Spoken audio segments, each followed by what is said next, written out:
హరే కృష్ణ అండి. అందరికీ నమస్కారం.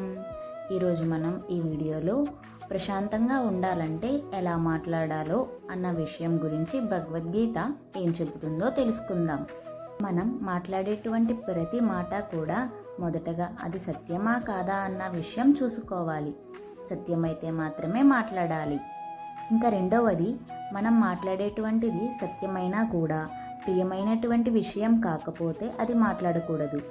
ఆ విధంగా మాట్లాడి ఎదుటివారిని బాధ పెట్టకూడదు.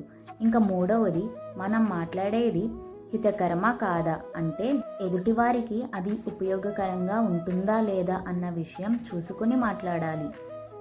ఉపయోగకరమైతేనే మాట్లాడాలి, లేదంటే మాట్లాడకూడదు.